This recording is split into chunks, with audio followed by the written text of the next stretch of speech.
লৈছে যে বিহুৱতী মাষ্টাৰ ট্ৰেইনাৰ চৰকাৰে অতিৰিক্তভাৱে 25,000 টকা কৰি আপোনালোকৰ বেংক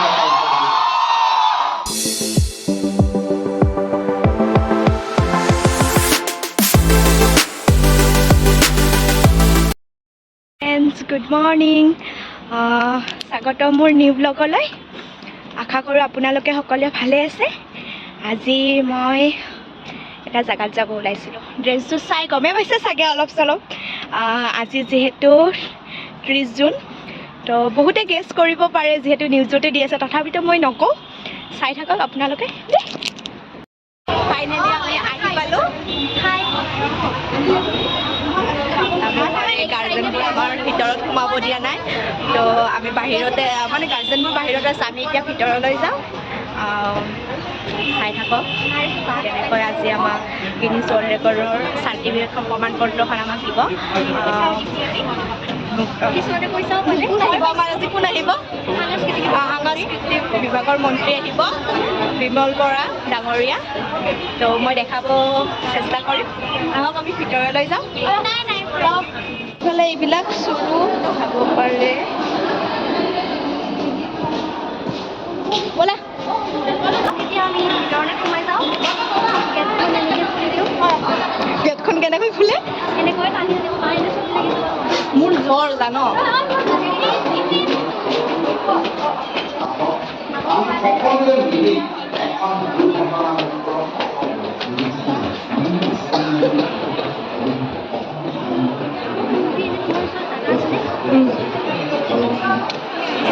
সাংস্কৃতিক পৰিক্ৰমা বিভাগৰ উদ্যোগত আৰু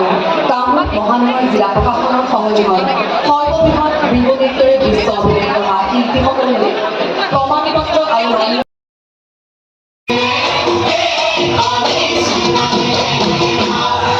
আজি আৰু অসমীয়া বিশ্বৰ মঞ্চত প্ৰতিষ্ঠা কৰাৰ মহক্ষম আবেগে আন্দোলিত কৰা অসমীয়াৰ হৃদস্পন্দন ক্ষিপ্ৰ হৈ এই ঘোষণাৰ লগে লগে গিনিজ বুকৰ বুকুত ঘোষিত হ'ল বিহুৰ বিশ্ব অভিলেখ 11,304 গৰাকী বিহুৱা নাচনীয়ে বিশ্বত নতুন ঠিকনা দিলে অসমক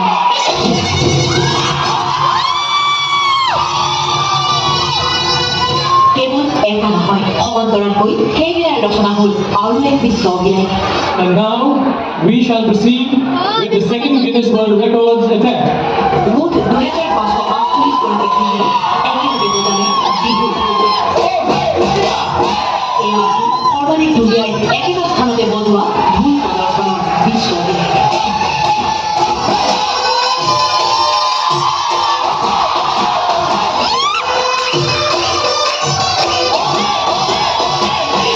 এই বিশাল অভিলেখৰ সকলো কৃতিত্ব বিহুৱা নাচনী তথা শিল্পীসকললৈ বুলি অৰ্পণ কৰিলে মুখ্যমন্ত্ৰী ডক্টৰ হিমন্ত বিশ্ব শৰ্মাই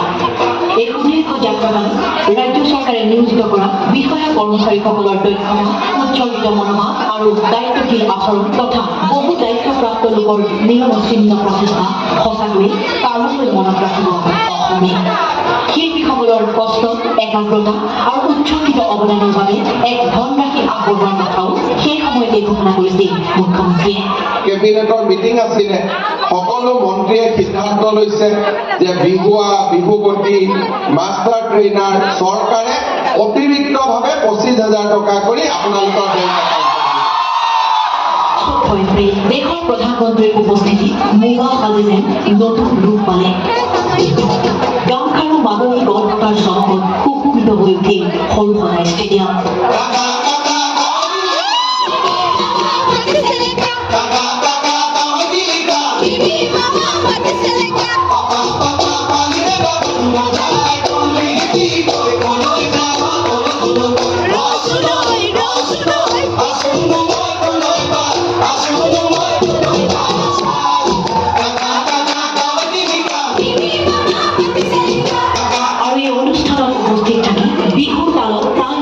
সম্পূৰ্ণ 15 মিনিট সময় থিয় হৈ বিহুৰ চন্দৰ লগত মিলাই হাত তালি বজালে দেশৰ প্ৰধানমন্ত্ৰী নৰেন্দ্ৰ মোদীয়ে সেয়াও যেন সমগ্ৰ বিশ্ববাসীৰ বাবে আন এক আশ্চৰ্যৰ বিষয় প্ৰধানমন্ত্ৰী নৰেন্দ্ৰ মোদীৰ উপস্থিতিত গিনিজ কৰ্তৃপক্ষই মুখ্যমন্ত্ৰীৰ হাতত অৰ্পণ কৰিলে বিহুৰ বিশ্ব অভিলেখৰ প্ৰমাণপত্ৰ বিহুৰ নান্দনিকতা এয়া অপূৰ্ব অনন্য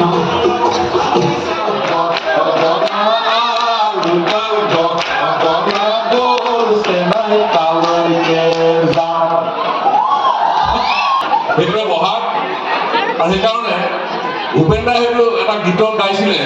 যে বহাগ মাথো এটি ঋতু নহয় নহয় বহাগ এটি মাহ অসমীয়া জাতিৰ এই আয়ুস ৰেখা গণ জীৱনৰ এই হাত সেই বহাগ যি বহাগত আমি অনুভৱ কৰিব পাৰোঁ বহাগক উপলব্ধি কৰিব পাৰোঁ বহাগক কেনেধৰণে অনুভৱ কৰিম কেনেধৰণে উপলব্ধি কৰিম আনন্দিত আপোনালোকে গিনিজ বুক অফ ৱৰ্ল্ড ৰেকৰ্ডছত অংশগ্ৰহণ কৰাৰ কাৰণে আমি এইখন চাৰ্টিফিকেট দিছোঁ ছেকেণ্ডলি আমি আৰু এখন চাৰ্টিফিকেট দিছোঁ সেইখন হ'ল স্কিল ইণ্ডিয়া ভাৰত চৰকাৰৰ যি আমাৰ স্কিল ডিপাৰ্টমেণ্ট আছে সেই স্কিল ডিপাৰ্টমেণ্টৰ ফালৰ পৰা আপোনালোক যে একোগৰাকী স্কিল ডান্সাৰ বিহু ডান্সাৰ সেইখন এখন প্ৰমাণ পত্ৰ মানে মাষ্টৰ ডান্সৰ গায়ত্ৰী লেখাৰ পাছতেই ধনজিৎ দাস আৰু ঋত্বিক পোষ্টৰ পাছতেই আছে ভূপেন পৰিস্মিতা কলিতা বিহুৱতী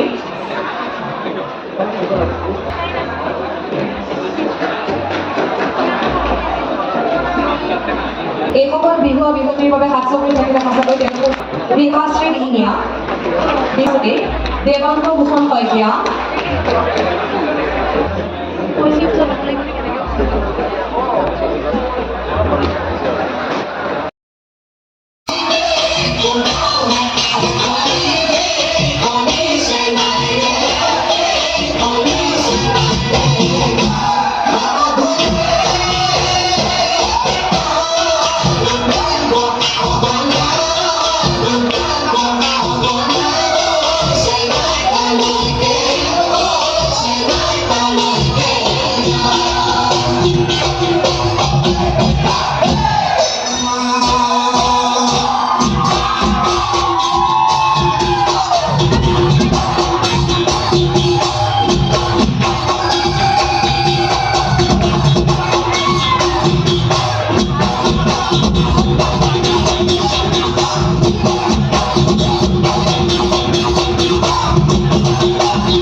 আজিৰ সভা ইয়াতে সমাপ্ত হ'ল যিহেতু আমাক গোটেইবোৰক আজি চাৰ্টিফিকেটখন নিদিলে কিন্তু ইমান সম্ভৱো নহয় যিহেতু ইমানবিলাক মানুহক একেলগে চাৰ্টিফিকেট দিয়ক 20জন মানক দিলে একেলগে তো তেওঁলোকক দিলে বাকীখিনি আমি ডিজি অফিচৰ পৰা কালেক্ট কৰিব লাগিব মনটো আজি বহুত বেছি যিহেতু আমি ইমানখিনি কষ্ট কৰাৰ পিছত আজিৰ পৰা প্ৰমাণ পত্ৰখন পাম আমি প্লাছ মাননি এটা দিছে আমাক সেইটো সকলোৱে জানে মুখ্যমন্ত্ৰী ডাঙৰীয়াই আমাক কেনেকুৱা মাননি দিব কিমান মাননি দিয়া কথা আছিলে সকলোৱে জানে গোটেইখিনি আমাক দিয়া হৈছে তো এতিয়া চাৰ্টিফিকেটখন কেতিয়া আহে মই সেই চাৰ্টিফিকেটখন আপোনালোকক দেখাম টেনশ্যন নল'ব চাৰ্টিফিকেটখন ল'বৰ কাৰণে আমাক 5 তাৰিখে মাতিছে তো আৰু 5 দিনে হৈ যাব আৰু ৱেইট কৰিম ইমান দিন ৱেইট কৰিছোঁ যিহেতু দিয়ক আজিৰ ব্লগটো মই ইয়াতে সামৰণি মাৰিলোঁ আশা কৰোঁ আপোনালোকে সকলোৱে মোক ছাপোৰ্ট কৰিব তো আজি বহুত এনজয় কৰিলোঁ, বহুত নাচিলোঁ। ক্লিপবোৰ আপোনালোকক কালেক্ট কৰি দেখাব চেষ্টা কৰিম মই। Bye bye. আশা কৰোঁ সকলোৱে লাইক কৰে, কমেণ্ট কৰে আৰু শ্বেয়াৰ কৰিব ভিডিঅ'টো। আৰু কেনেকুৱা লাগিল জনাব কিন্তু দেই মোক। মই আজি চাব পাৰে ৰাভা মেখেলা চাদৰত, তো চাব কেনেকুৱা লাগিল মোক, ভাল লাগিছে নে নাই, মৰম লাগিছে নে নাই জনাব আপোনালোকে। আৰু চেনেলটো ছাবস্ক্ৰাইব কৰা নাই যদি ছাবস্ক্ৰাইব কৰিব। Thank U. ফাইনেলি আমি চাৰ্টিফিকেটবোৰ পালোঁ আজি। ভাল লাগিলে, বহুত বেছি ভাল লাগিলে চাৰ্টিফিকেটবোৰ পাই। ইমান দিনৰ কষ্টৰ ফলাফল পালোঁ আজি। কষ্টবোৰ আমাৰ দেখিছে সকলোৱে কেনেকুৱা কষ্ট হৈছে। আৰু মাননীয় মুখ্যমন্ত্ৰী ডাঙৰীয়াৰ সহায়ত আমি ইমানখিনি আগবাঢ়িব পাৰিছোঁ। তেখেতলৈ অশেষ ধন্যবাদ থাকিলে, যিহেতু আমাৰ বিহু সমাজখনক ইমানখিনি আগবাঢ়িবৰ কাৰণে আমাক সহায় কৰিছে। তো এইখিনিয়ে মই ক'ব বিচাৰিছোঁ।